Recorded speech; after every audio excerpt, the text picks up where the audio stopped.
You will accept his offer, Margaret. Do you understand me? Please, Lord Halbrook, release me. The candles in the ballroom burned low as Margaret Ellison stood frozen at the edge of the dance floor, her betrothed's voice cutting through the music like a blade.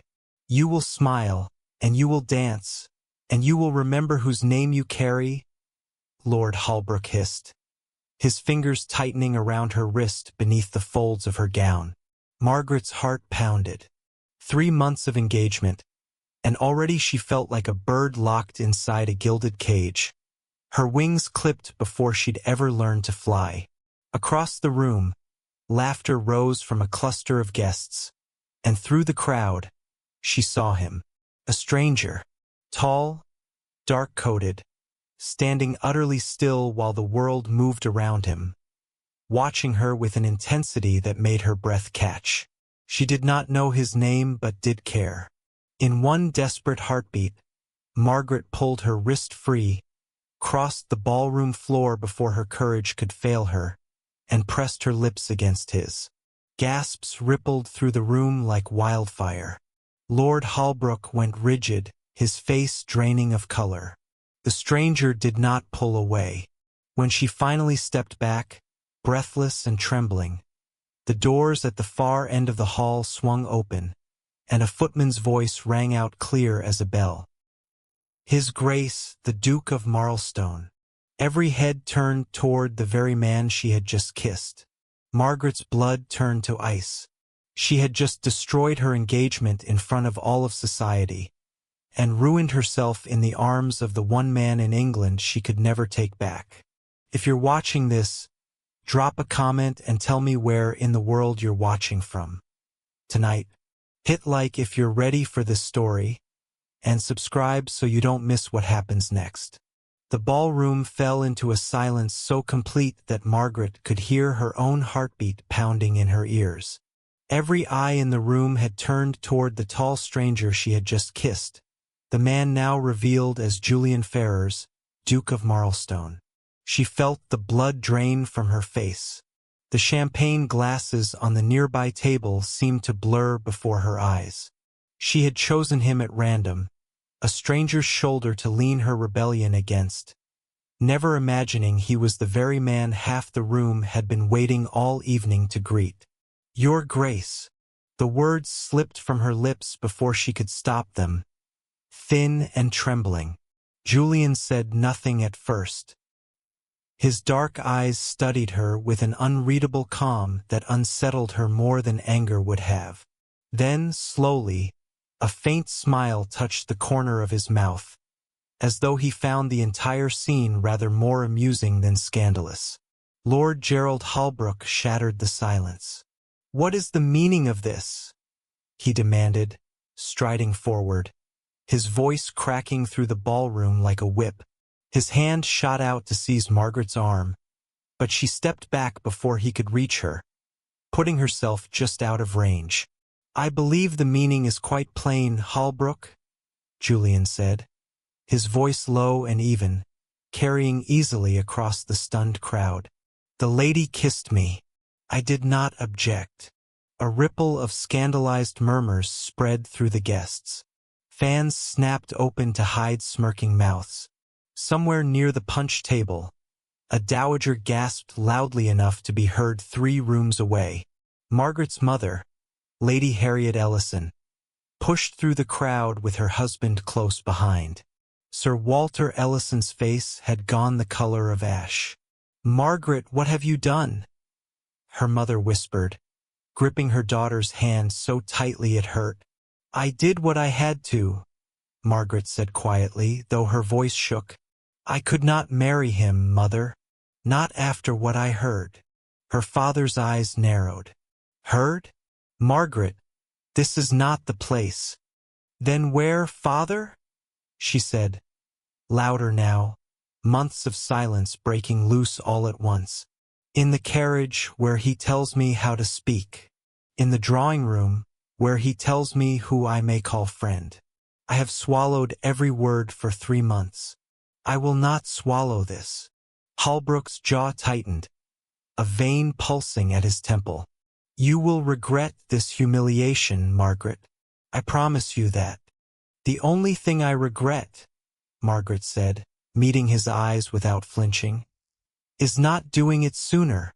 Gasps turned to whispers, whispers to a low buzz that spread through the ballroom like fire through dry grass.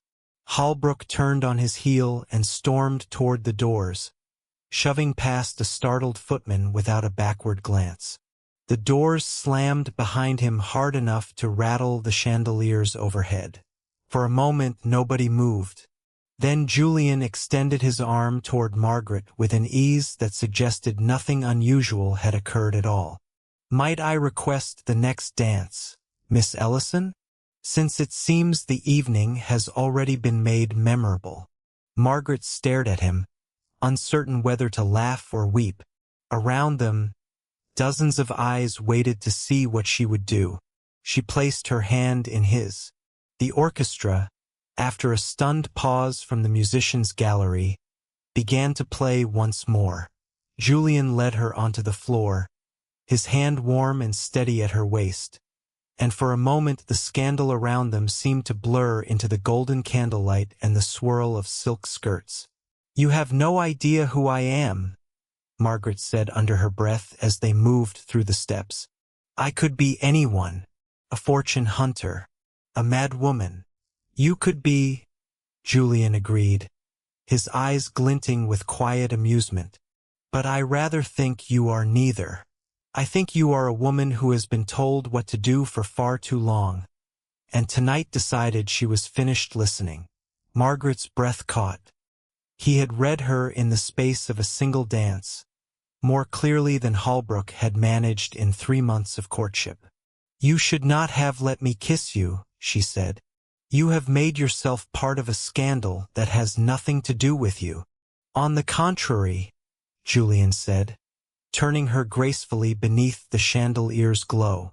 "I have been searching this ballroom for an hour for a single honest conversation. Miss Ellison, you have given me the first one." Near the edge of the dance floor, Margaret's closest friend, Charlotte Bevins, stood with her gloved hand pressed over her mouth, eyes wide with a mixture of horror and delight. Beside her, young Mr. Thomas Carow, the Duke's longtime friend and confidant, leaned toward Charlotte with a low chuckle. "He has not danced with anyone in 2 years, Carow murmured. "Not since his mother's passing. And now this. Do you think he is angry?" Charlotte whispered back. Carow watched the pair moving across the floor, Julian's expression softer than he had seen it in longer than he could remember. "No," he said slowly. "I think he is something else entirely." The dance ended too soon. As Julian bowed over Margaret's hand, his thumb brushed lightly against her knuckles, a gesture so small it might have gone unnoticed by anyone but her. "I fear I have ruined myself tonight," Margaret said softly, the reality of what she had done beginning to settle over her like a cold tide. "Every drawing room in London will know my name by morning." "Then let them speak of it," Julian said. "But you did not ruin yourself, Miss Ellison. You freed yourself. There is a difference, though society rarely admits it." Before she could answer, Lady Harriet appeared at her side, her face pale with worry beneath her composed expression. "Margaret, we must go. Now." Julian released her hand with obvious reluctance, his eyes holding hers a moment longer than propriety allowed. "Until we meet again, Miss Ellison." "You assume there will be an again, Your Grace," Margaret said, some of her courage returning. "I do not assume," he said, the faint smile returning to his lips. "I intend it." As her mother steered her toward the carriage waiting outside, Margaret glanced back once through the tall windows of the ballroom. Julian stood exactly where she had left him, watching her go, while around him the guests had already begun to whisper his name alongside hers. The carriage ride home was silent except for the creak of wheels against cobblestone and her mother's occasional sharp intake of breath. Sir Walter said nothing at all, staring out the window with an expression Margaret could not read. It was only when they reached the front steps of their townhouse that her father finally spoke. "Holbrook's family will not forgive this insult easily," he said quietly. "And the Duke of Marlstone is not a man to be trifled with, Margaret. Whatever this was tonight, it has consequences neither of us can yet see." Margaret climbed the stairs to her bedchamber alone, her heart still racing, her lips still warm from a kiss she had never intended to matter. She sat before her window, looking out over the darkened street, and for the first time in months, she did not feel afraid of what tomorrow might bring. She felt something far more dangerous. She felt hope. Morning arrived with a knock that Margaret had been dreading since she first opened her eyes. The London townhouse, usually quiet until noon, was already alive with hurried footsteps and hushed voices by the time she came downstairs in her morning dress.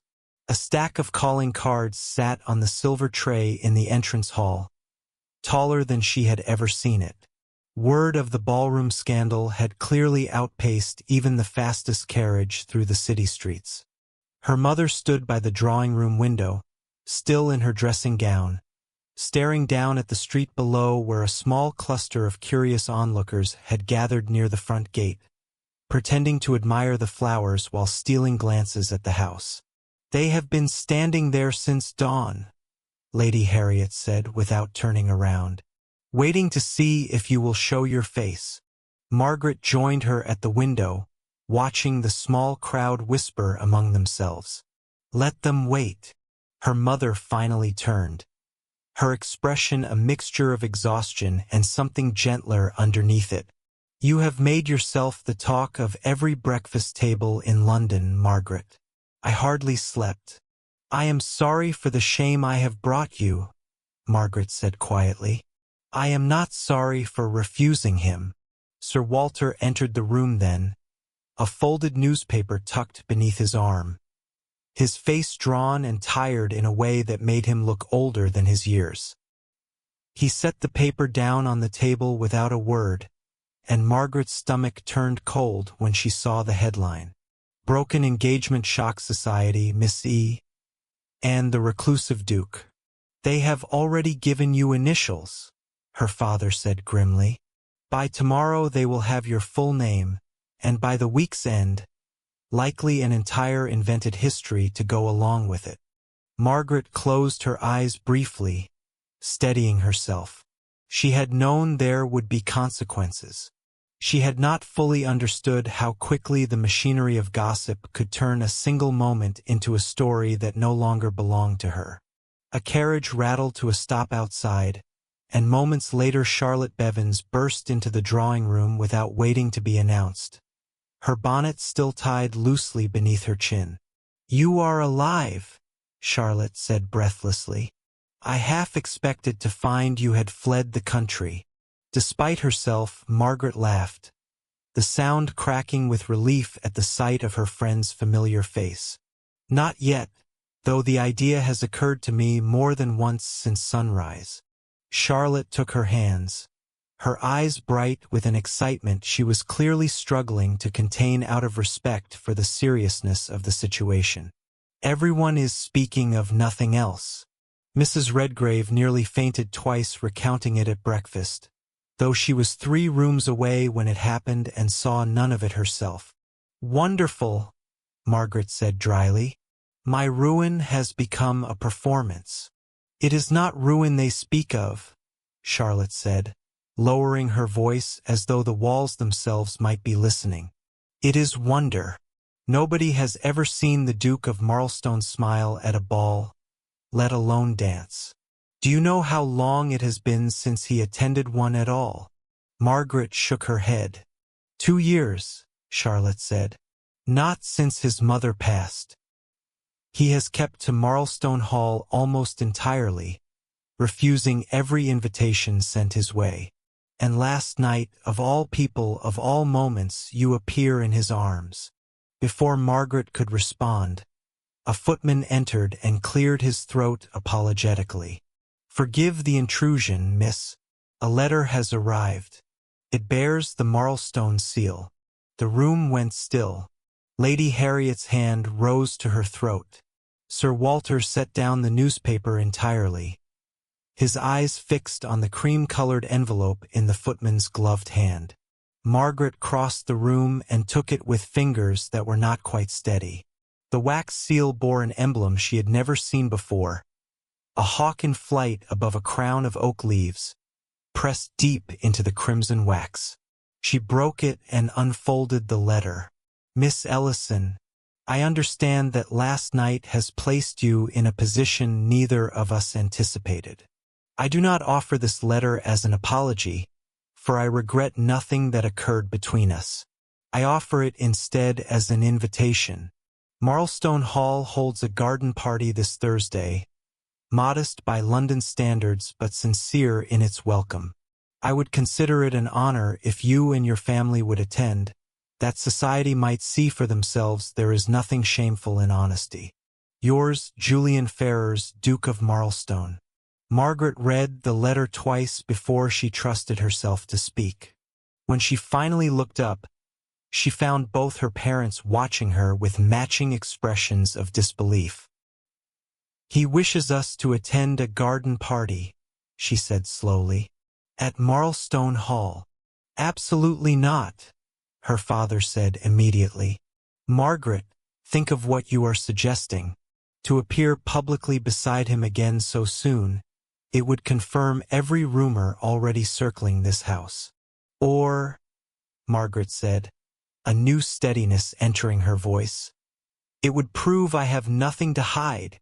Lady Harriet studied her daughter carefully, the way she often did when trying to determine whether Margaret's stubbornness was folly or wisdom. After a long moment, she spoke. Walter, perhaps our daughter is not entirely wrong. If she hides now, the whole of London will believe the worst. If she stands beside a duke and smiles, they will have to reconsider their story. Sir Walter did not look convinced, but he said nothing further, which Margaret had long ago learned was as close to agreement as her father allowed himself in matters he disliked. Later that afternoon, in the quiet of the garden behind their townhouse, Margaret sat with Charlotte beneath the shade of an old elm tree, the letter still tucked into the folds of her dress. You are frightened, Charlotte observed, watching her friend's face. I am many things, Margaret admitted. Frightened is only one of them. And the others? Margaret hesitated, choosing her words carefully. Curious, confused. I kissed a stranger last night to save myself from a marriage I could not bear, and now that stranger has invited me into his home as though nothing at all were unusual about it. Perhaps to him nothing is, Charlotte said.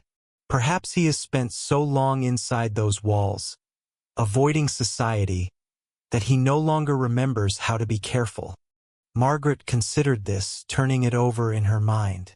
There had been something in Julian's eyes the night before, beneath the composure and the quiet amusement, something that looked almost like loneliness. She recognized it because she had worn the same expression herself for months. Hidden behind polite smiles at every gathering Holbrook had dragged her to. Across town, in the dim study of Holbrook House, Gerald Holbrook stood before the fireplace with a glass of brandy he had not yet touched, his knuckles white against the mantel.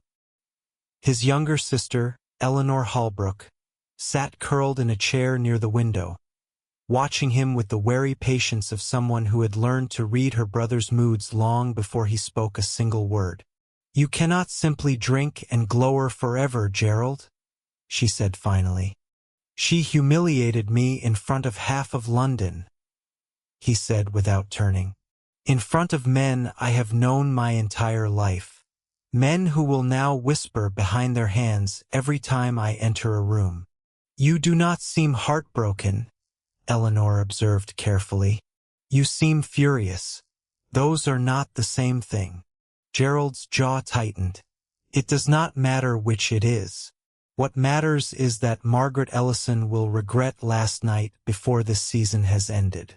And if the Duke of Marlstone thinks he may simply step in and claim what was mine to have, he shall soon learn that some insults are not so easily forgiven."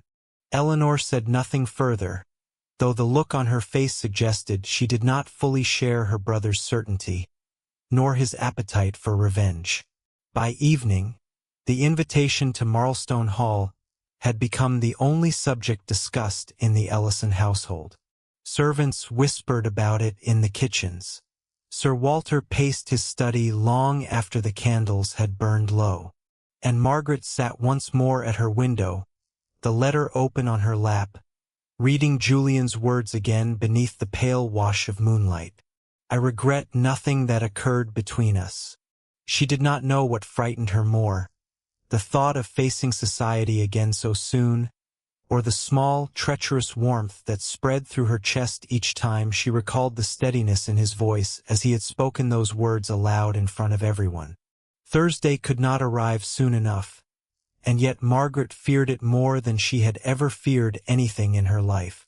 Whatever waited for her at Marlstone Hall, she understood with sudden clarity that there would be no returning to the quiet, obedient life she had lived before the ballroom, before the kiss, before a stranger's eyes had looked at her as though she were something more than an ornament to be arranged beside a suitable husband. She folded the letter carefully and pressed it against her chest, staring out at the dark London sky, and for the first time since the scandal had broken over her family like a storm, she allowed herself to wonder what it might feel like to walk into that garden not as a ruined woman, but as one finally choosing her own path forward. Marlstone Hall rose from its grounds like something carved from the very hillside it commanded, its pale stone walls catching the afternoon light in a way that made the entire estate seem to glow. Margaret had heard of the house before, spoken of in hushed, reverent tones by those who had never been invited inside, but nothing had prepared her for the sight of it in person.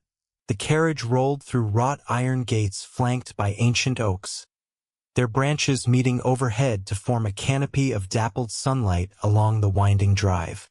Lady Harriet pressed a gloved hand to her chest, and even Sir Walter, who had said little since agreeing to the visit, leaned forward slightly to take in the grandeur unfolding before them.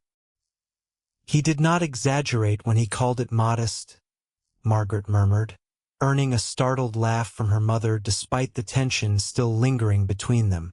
The garden party was already in full swing by the time their carriage came to a stop.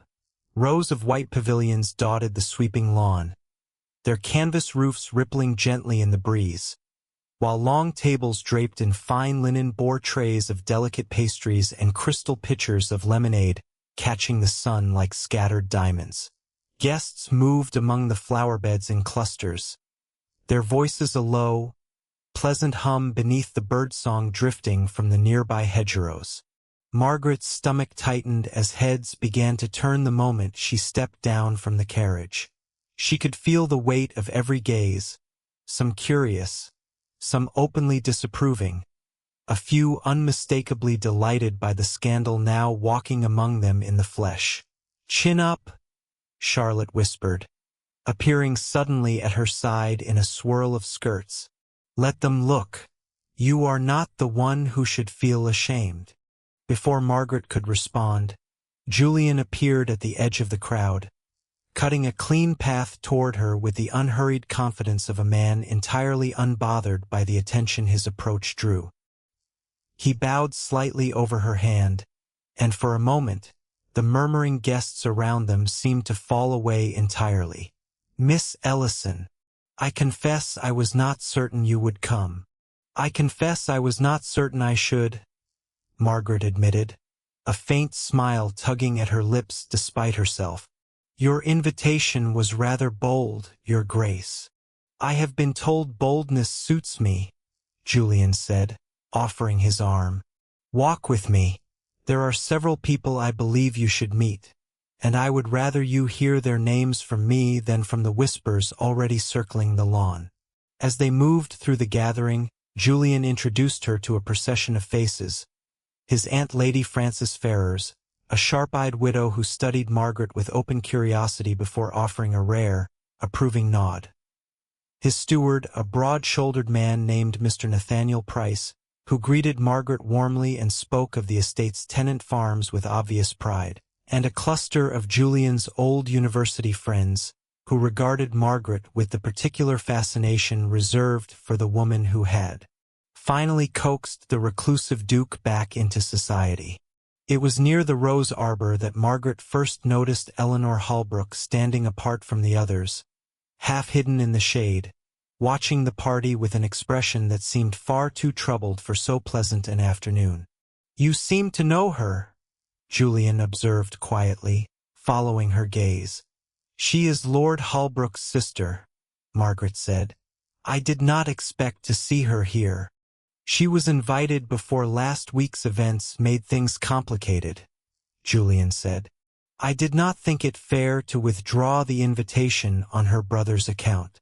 She has done nothing to deserve exclusion." Margaret excused herself and crossed the lawn toward Eleanor, who startled slightly at her approach, glancing around as though checking whether anyone watched them speak. "I did not think you would wish to see me," Margaret said carefully. "I do not blame you for what happened," Eleanor said quietly, surprising her. "Gerald has never been an easy man to love, Miss Ellison. I have watched him disappoint people for years. I only wish you had found a quieter way to be free of him." "There was no time for quiet," Margaret admitted. "I fear if I had waited, my courage might have failed me entirely." Eleanor's expression softened, something like understanding passing between them. "Be careful all the same. Gerald does not forgive easily, and pride wounded is more dangerous than pride simply bruised." Before Margaret could ask what she meant, a commotion rippled through the garden near the entrance gates. Margaret turned to see Gerald Holbrook himself striding across the lawn uninvited. His face flushed with barely restrained fury, several startled guests parting quickly to let him pass. "Marlstone," he called out, his voice carrying sharply over the music.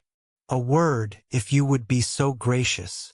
Julian met him calmly, though Margaret noticed the subtle shift in his posture, a readiness beneath the composed exterior. "Holbrook, I did not extend an invitation to you."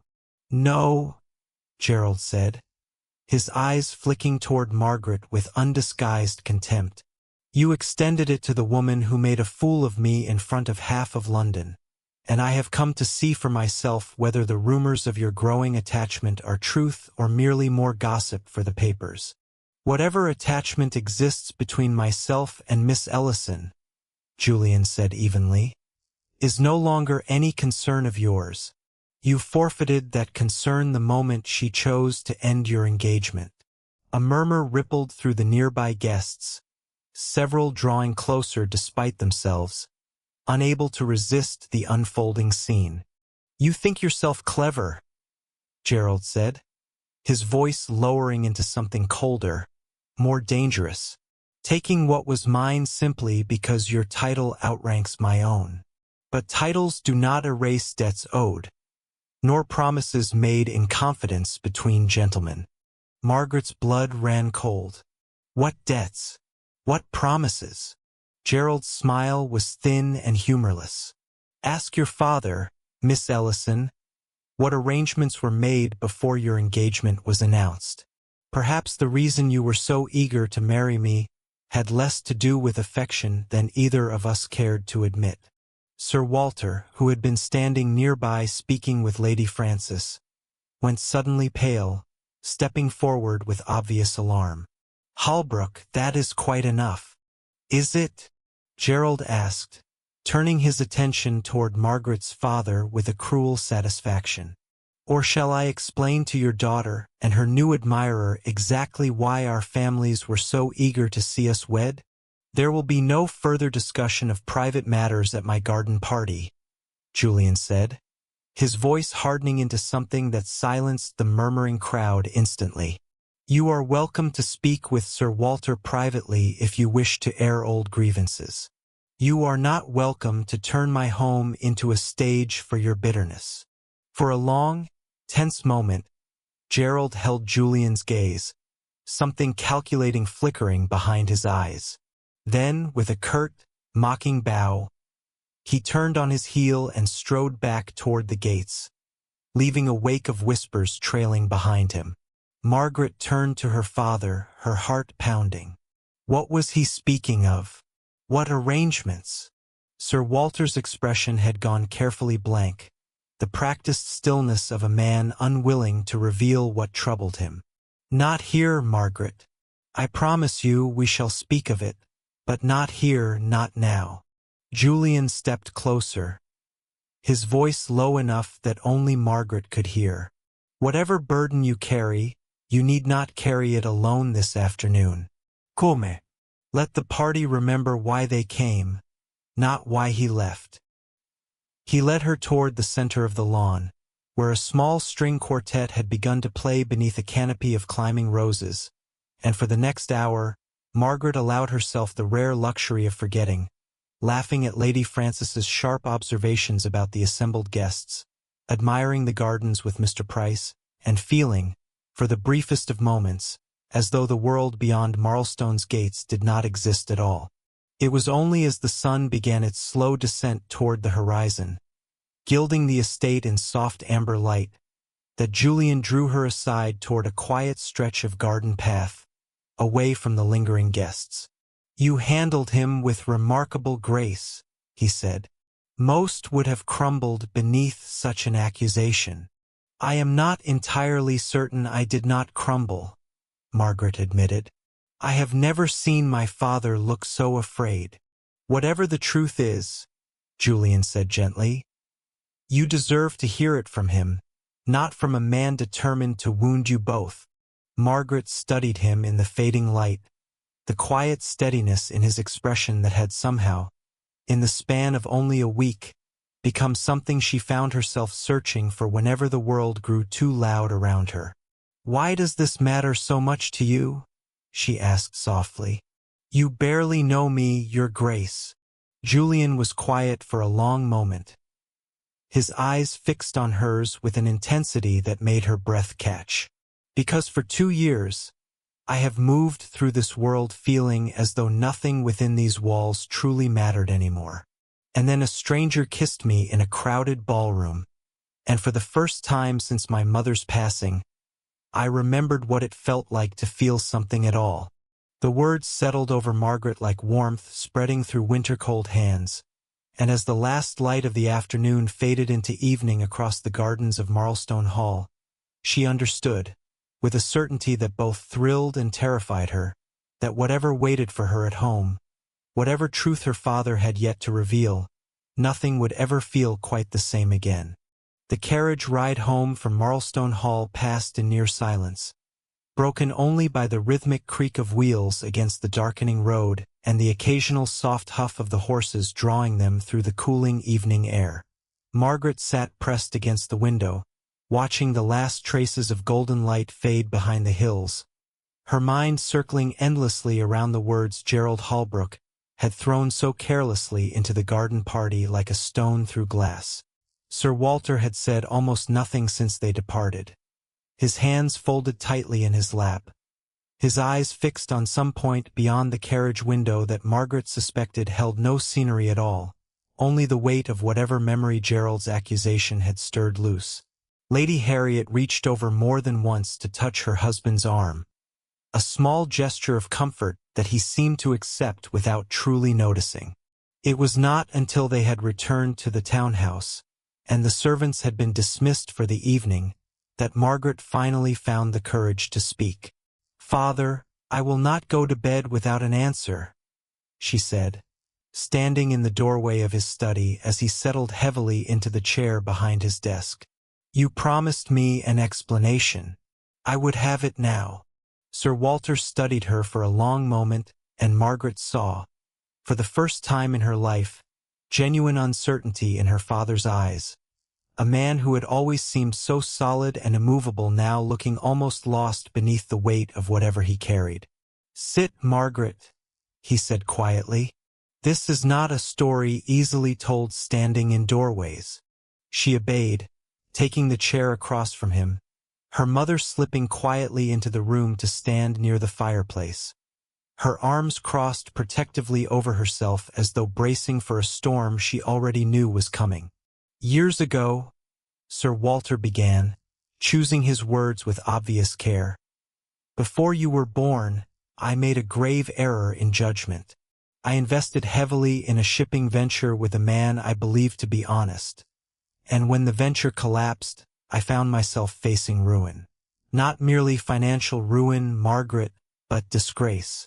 There were accusations, unfounded but dangerous, that I had known the venture was failing and continued to solicit investment from others regardless." Margaret's breath caught. "Were the accusations true?" "No," her father said firmly, meeting her eyes without wavering. "But truth mattered little in the face of powerful men wishing to see me destroyed for their own gain. It was Holbrook's father, Lord Edmund Holbrook, who intervened. He used his influence to quiet the accusations, to protect our family name when it might so easily have been erased from society altogether." "And in return?" Margaret asked, though some part of her already suspected the answer. "In return, he asked only that our families remain close," Sir Walter said. "That should the opportunity ever arise, our children might be united in marriage, joining our houses as a mark of gratitude and continued loyalty. It was not spoken as a demand, Margaret. It was spoken as a friend's request between men who trusted one another. I agreed because I believed it a fair and reasonable price for my family's survival." Margaret sat back in her chair, the pieces settling into place with painful clarity. "So my engagement to Gerald was never truly a choice at all. It was payment for a debt I did not even know existed. I did not intend it as such," her father said, his voice cracking slightly. "By the time you were of an age to marry, Lord Edmund had long since passed, and Gerald seemed a suitable match regardless of the old promise. I told myself the arrangement no longer mattered, that you would come to care for him in time, as many couples do. But I never did," Margaret said softly. "And you knew it, father. You watched me grow smaller beside him for 3 months, and you said nothing." Sir Walter's shoulders sagged, the weight of years finally showing plainly on his face. "I was afraid, Margaret, afraid that refusing the match might reopen old wounds, might give Gerald reason to speak of debts and arrangements never meant for public ears. I placed my own fear above your happiness, and for that I am deeply sorry." The room fell quiet, the only sound the soft crackle of the fire in the grate. Margaret felt anger stirring within her, sharp and immediate, but beneath it ran something gentler as well, a reluctant understanding of the impossible position her father had lived within for years, torn between protecting his family's name and protecting his daughter's future. "Gerald knew," she said finally. "He knew the truth of the arrangement all along." "He did," her father admitted. "And I fear he intends to use it now, not to reclaim you, Margaret, but to punish you, and perhaps to punish the Duke of Marlstone as well, for daring to interfere with what he still believes belongs to him." Lady Harriet finally spoke, her voice steady despite the strain evident in her face. "Then we must ensure the truth reaches society before Gerald has the chance to twist it into something uglier than it truly is." "And how do you propose we do that?" Sir Walter asked wearily. "I do not yet know," Lady Harriet admitted. "But I know my daughter did nothing wrong in refusing a marriage built upon a debt she never agreed to, and I will not allow Gerald Holbrook to convince all of London otherwise." Margaret rose from her chair, crossing to the window, staring out at the darkened street below where the last of the curious onlookers had finally dispersed for the night. Somewhere across the city, she knew, Gerald was likely already plotting his next move, and she could not shake the unsettling feeling that tonight's confession, however painful, was only the beginning of a much larger reckoning still to come. The following afternoon, A note arrived from Marlstone Hall, delivered not by footman but by Julian himself, who appeared at the Ellison townhouse unannounced, much to the flustered surprise of the household staff. "Forgive the intrusion," he said, once Margaret had joined him in the drawing-room, Lady Harriet hovering nearby as a watchful chaperone. "I would not have come uninvited, but I felt you should know Gerald has been busy since yesterday's confrontation." "Busy how?" Margaret asked, a knot forming in her stomach. "He has been calling upon several prominent families," Julian said, his jaw tight with obvious restraint, "spreading suggestions that your refusal of his suit was not born of principle, but of scheming, that you and your family orchestrated the ballroom scandal deliberately to secure a wealthier match. He implies I was complicit in the arrangement from the start." Margaret felt the blood drain from her face. "That is a lie." "I know it is a lie," Julian said firmly, "but lies spoken loudly enough and often enough have a way of settling into truth in the minds of those eager to believe the worst of others. I have already spoken with several friends whose opinions carry weight in society, but I fear it will not be enough to silence him entirely." "What do you propose we do?" Lady Harriet asked, stepping forward with the sharp practicality that had guided her through more than one difficult season in society. Julian was quiet for a moment, considering. "I propose we do the one thing Gerald does not expect. Rather than hide from the rumors, we meet them directly. I intend to host a formal ball at Marlstone Hall within the fortnight, and I would ask that Margaret attend not merely as my guest, but as a woman society can see plainly has nothing to fear from honesty."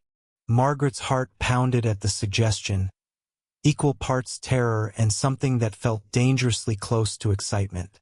"You wish to parade me before all of London a second time, so soon after the first scandal has scarcely begun to fade? I wish to give you the chance to stand in your own truth, in full view of everyone who has whispered against you," Julian said, his eyes steady on hers. "Gerald thrives on shadows and half-told stories, Margaret. He does not know what to do with a woman who refuses to hide." Margaret glanced toward her mother, who offered the faintest nod of encouragement despite the obvious worry still etched across her features. Slowly, deliberately, Margaret turned back to Julian, feeling something settle firmly within her chest, a resolve she had not known she possessed until this very moment. "Then let him try his worst," she said. "I have spent enough of my life being careful, Your Grace. I find I have very little patience left for it now." A faint, genuine smile broke across Julian's face. The kind Margaret was beginning to realize he rarely allowed himself in public. "Then it is settled. In a fortnight, all of London shall see for themselves exactly what kind of woman refused Gerald Holbrook, and exactly what kind of man was fortunate enough to catch her eye instead." The days leading up to the ball at Marlstone Hall passed in a blur of preparation that left Margaret feeling as though she were being assembled piece by piece for battle rather than dressed for an evening of dancing. Seamstresses arrived at the townhouse with bolts of fine fabric draped over their arms, murmuring measurements to one another while Lady Harriet supervised every fitting with an intensity Margaret had rarely seen from her mother, as though the gown itself might serve as armor against whatever awaited them at Marlstone. Word of the impending ball had spread through London with remarkable speed, carried from drawing-room to drawing-room until it seemed every family of consequence had received an invitation and intended to attend, drawn as much by curiosity over the scandal as by the rare opportunity to see Marlstone Hall opened for such an occasion after years of quiet solitude. Charlotte visited nearly every afternoon that week, offering a steady stream of gossip gathered from her own family's social circles, most of it concerning Gerald Holbrook's continued efforts to paint Margaret and Julian as calculating conspirators rather than two people who had simply found something unexpected in one another. "He called upon the Whitfields yesterday," Charlotte reported one afternoon, settling into her usual chair in Margaret's sitting room with an air of barely contained frustration. "Spent the better part of an hour suggesting your family orchestrated the entire scandal to secure a title." Mrs. Whitfield seemed rather taken with the story, I am sorry to say. "And what did you tell her?" Margaret asked, setting down the embroidery she had been pretending to work on for the better part of an hour. "I told her that anyone foolish enough to believe a woman would ruin her own reputation on the mere chance of catching a Duke's. I clearly did not understand the risks involved," Charlotte said. "Reputation ruined is far more common an outcome than reputation improved, whatever the outcome here has been." Margaret managed a small laugh despite the tension coiled tightly in her chest. "I only hope Thursday proves you right." "It will," Charlotte said, though her confidence seemed slightly less certain than her words suggested. The Duke would not risk his own name so publicly if he did not believe the truth would win out in the end. That evening, as Margaret prepared for bed, a letter arrived unexpectedly from Eleanor Holbrook, delivered discreetly by a maid who claimed a stranger had left it at the servants' entrance rather than risk being seen approaching the front of the house. Margaret broke the seal with trembling fingers, uncertain what to expect from Gerald's sister after their brief conversation in the Marlstone gardens. "Miss Ellison, I write this at great risk to myself, and I beg you to burn this letter once read. My brother intends to attend Thursday's ball, though he has not been invited, and I fear his intentions are far worse than mere embarrassment. He has spoken privately of documents, papers relating to your father's old venture, which he claims could be used to renew questions of impropriety regardless of their falseness. I do not know precisely what he intends to do with them, but I believe you and the Duke should be prepared for the worst. I am sorry for whatever part my family has played in your unhappiness. I hope Thursday brings you the peace you deserve. Eleanor." Margaret read the letter twice, her heart hammering against her ribs, before crossing quickly to her writing desk to compose a hurried reply to Julian, detailing Eleanor's warning in careful, urgent script. She sealed it and sent it by messenger before she could second-guess the wisdom of involving him further, though some part of her suspected he would want to know regardless. Julian arrived at the townhouse early the following morning, his expression grave as he was shown into the drawing room where Margaret waited with her parents already gathered. "Eleanor's warning matches information I received from my own sources," he said without preamble, setting his hat aside as he took the seat offered to him. "Gerald has been in contact with a solicitor these past days, one known for handling matters of a less than reputable nature. I believe he intends to present some manner of document at the ball itself, before as many witnesses as possible, in hopes of reviving the old accusations against Sir Walter." "Then we must cancel the ball," Lady Harriet said immediately, her voice tight with worry. "Better to endure quiet whispers than a public spectacle that could destroy what remains of our family's name." "With respect, Lady Ellison, I disagree," Julian said carefully. "Canceling now would only confirm to Gerald and to society that we fear what he might reveal. It would suggest guilt where none exists." "Then what do you propose?" Sir Walter asked, his face pale but his voice steadier than it had been in days. "I will not have my daughter humiliated a second time before all of London merely to prove a point." Julian was quiet for a moment, clearly weighing his next words carefully. "I propose we meet the accusation before Gerald has the chance to make it himself. If Sir Walter is willing, I would ask him to speak plainly and publicly about the old venture, on his own terms, before the ball proceeds any further. Let the truth come from an honest man's own mouth rather than from documents twisted by a man seeking revenge." Sir Walter's hands tightened where they rested on his knees, and for a long moment Margaret feared he might refuse outright, the old shame of that long-ago failure still clearly weighing heavily upon him even after all these years. "You would have me confess my failures before all of society," he said slowly. In order to protect my daughter's happiness, I would have you take back the narrative Gerald intends to steal from you, Julian corrected gently. There is a difference, Sir Walter, though I understand it may not feel so different in this moment. Margaret reached across and placed her hand over her father's, feeling the slight tremor beneath her fingers. Father, you did nothing wrong all those years ago. You made a mistake in trust, not in character. Let them hear that from you, rather than a lie shaped by Gerald's bitterness. Sir Walter studied his daughter's face for a long moment, something shifting visibly behind his eyes, years of quiet shame giving way slowly to something closer to resolve. Very well, he said finally. If it will protect this family, and protect you, Margaret, I will speak the truth myself, whatever it may cost me in the telling. The days that remained before the ball passed with a strange, taut energy running through the household, equal parts anticipation and dread coiling tighter with each passing hour. Margaret found herself unable to sleep properly, her mind circling endlessly through every possible outcome Thursday evening might bring, imagining Gerald's face twisted with malice as he attempted to unravel everything they had worked to protect. On the afternoon before the ball, Julian called upon her once more, finding her alone in the garden where she had retreated to steady her nerves among the roses her mother had cultivated over many quiet years. You seem troubled, he observed, joining her on the stone bench beneath the old apple tree at the garden's edge. I am terrified, Margaret admitted, the honesty slipping free before she could soften it into something more polished.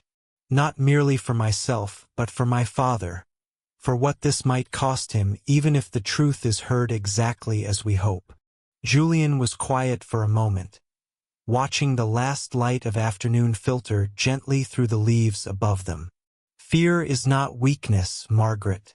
I have carried my own fears these past 2 years, hidden behind the walls of Marlstone, telling myself solitude was safer than the risk of losing something else I might come to love. It was not until a stranger kissed me in a crowded ballroom that I remembered fear conquered is far better than fear obeyed. And if tomorrow goes badly? Margaret asked softly. If Gerald finds some way to twist even the truth into something ugly? Then we shall face it together, Julian said simply, reaching over to take her hand in his. Whatever tomorrow brings, Margaret, I do not intend to let you face it alone. Not now, not after everything that has brought us to this moment. Margaret studied him in the fading afternoon light, feeling the steady warmth of his hand around hers, and though the fear had not entirely left her, she found it easier to breathe beside him than it had been in longer than she could remember. Tomorrow, then, she said quietly, a fragile thread of courage weaving itself through her voice. Let us see what truth can accomplish, when finally given the chance to be heard. Marlstone Hall blazed with light on the evening of the ball, every window glowing gold against the darkening sky. Carriages lined up along the winding drive in numbers that suggested all of London had indeed chosen curiosity over caution. Margaret stood at the top of the grand staircase, her hand resting lightly on the polished banister, watching the glittering crowd assemble below in the vast ballroom, and for a moment she allowed herself to simply breathe, steadying the rapid beat of her own heart before descending into whatever the evening intended to bring.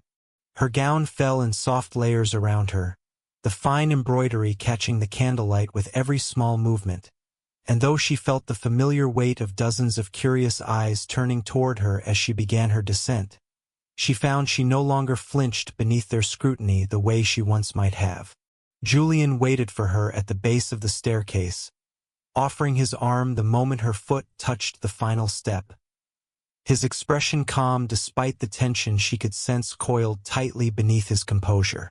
You look as though you are walking into battle, he murmured, leading her toward the edge of the dance floor. Are we not? Margaret asked quietly. Perhaps, Julian admitted, But I have never seen a woman more prepared for the fight. They had scarcely begun their first dance when a commotion stirred near the entrance, the orchestra faltering slightly as heads turned toward the tall doors where Gerald Holbrook stood uninvited. His expression twisted into something between triumph and desperation. Behind him, a thin, nervous-looking man clutched a leather folder against his chest, glancing anxiously at the assembled crowd as though already regretting whatever role he had been paid to play. "Forgive the intrusion," Gerald called out, his voice carrying easily over the stunned murmurs rippling through the ballroom. "But I believe there is a matter of some importance the guests here tonight deserve to hear before the evening proceeds any further." Julian's grip on Margaret's hand tightened almost imperceptibly. "Holbrook, this is neither the time nor the place for—" "On the contrary," Gerald interrupted, striding further into the room with the nervous solicitor trailing close behind. "I believe this is precisely the time. Sir Walter Ellison has built his family's reputation upon a foundation of deceit, and I believe society deserves to know the truth before his daughter is permitted to marry into a title she has no honest claim to." A wave of scandalized whispers swept through the crowd, fans snapping open, guests leaning toward one another with eager, hungry curiosity. Margaret felt her father stiffen beside her mother near the edge of the gathering, his face pale but his shoulders unexpectedly steady. Before Gerald could continue, Sir Walter stepped forward into the open space at the center of the ballroom, raising his voice enough to be heard clearly by every guest present. "There is no need for accusations spoken through another man's mouth," he said, his voice carrying a quiet dignity Margaret had rarely heard from her father in recent years. "I will tell you myself plainly exactly what occurred, and you may judge me as you see fit once you have heard the whole of it." Gerald's confident expression faltered slightly, clearly having expected denial rather than open confession. Sir Walter spoke steadily, recounting the failed shipping venture from years before, the false accusations that had nearly destroyed his family's name, and the assistance offered by Lord Edmund Holbrook in exchange for a promise between old friends that had, in time, calcified into an arrangement neither family had truly examined with honest eyes. "I made an error in judgment as a young man," Sir Walter continued, "not through dishonesty, but through misplaced trust in a business partner who proved unworthy of it. I have carried the shame of that failure for many years, shame I allowed to shape decisions that were not mine alone to make. I am sorry for the pain that decision caused my daughter, and I am prepared to answer any question this room wishes to ask of me tonight." Silence spread through the ballroom, guests exchanging uncertain glances, clearly unprepared for a confession so direct and unguarded. Gerald's composure cracked further, his eyes darting toward the solicitor still hovering nervously behind him. "He speaks as though honesty erases the debt owed," Gerald said, though his voice had lost some of its earlier certainty. "The arrangement stood regardless of intention. Margaret was promised to me, and this Duke has stolen what rightfully—" "I belong to no one, Lord Holbrook," Margaret said, stepping forward before Julian could speak on her behalf, her voice ringing clear and steady across the hushed ballroom. "Not to an arrangement made before I was born, and not to a man who believes love can be inherited like property. Whatever debt existed between our families, it was never mine to repay with my own future." Gerald's jaw tightened, his eyes flashing with something dangerously close to desperation. "You would humiliate me further here, before everyone we know? You have humiliated yourself, Gerald," came a quiet voice from near the edge of the crowd. Eleanor Holbrook stepped forward, her face pale but resolute, clearly having chosen this moment to abandon whatever loyalty had kept her silent until now. "I begged you to let this go. I warned you no good would come of dragging old debts into a ballroom for sport. This is not honor, brother." This is only bitterness dressed in honor's clothing. The crowd's murmurs shifted subtly, sympathy visibly turning away from Gerald and toward the quiet dignity Sir Walter had shown, and toward Margaret's steady refusal to be shamed by circumstances she had never chosen for herself. Gerald looked around the ballroom slowly, seeming to register for the first time that the room he had hoped to turn against Margaret had instead turned decisively against him. "This is not finished," he said, though the threat carried little weight beneath the visible collapse of his earlier confidence. "I believe it is," Julian said calmly, stepping forward at last. "You have said what you came to say, Holbrook, and this room has heard it plainly. I suggest you leave with whatever dignity remains to you, before you lose even that." For a long, tense moment, Gerald stood frozen, torn between fury and the growing awareness that he had badly misjudged the evening's outcome. Finally, with a curt, bitter nod, he turned and strode from the ballroom, the nervous solicitor hurrying after him, the leather folder still clutched uselessly against his chest. The moment the doors closed behind them, a ripple of quiet conversation broke out across the room. Though the tone had shifted entirely, curiosity now tinged with genuine sympathy rather than scandalized delight. Lady Frances Ferrers approached first, resting a gentle hand on Sir Walter's arm. "That took considerable courage," she said simply. "More than most men in this room possess, myself included."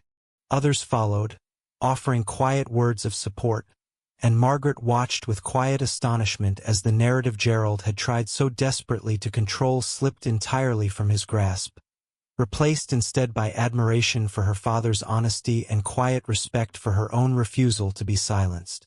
Later, as the orchestra resumed and the ballroom slowly returned to its earlier warmth, Julian led Margaret out through the tall glass doors onto the terrace overlooking the moonlit gardens, the noise of the party fading gently behind them.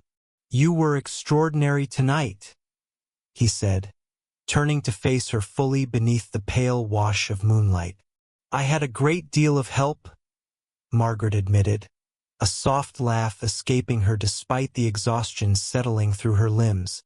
"I do not think I could have found such courage alone." "I disagree," Julian said gently.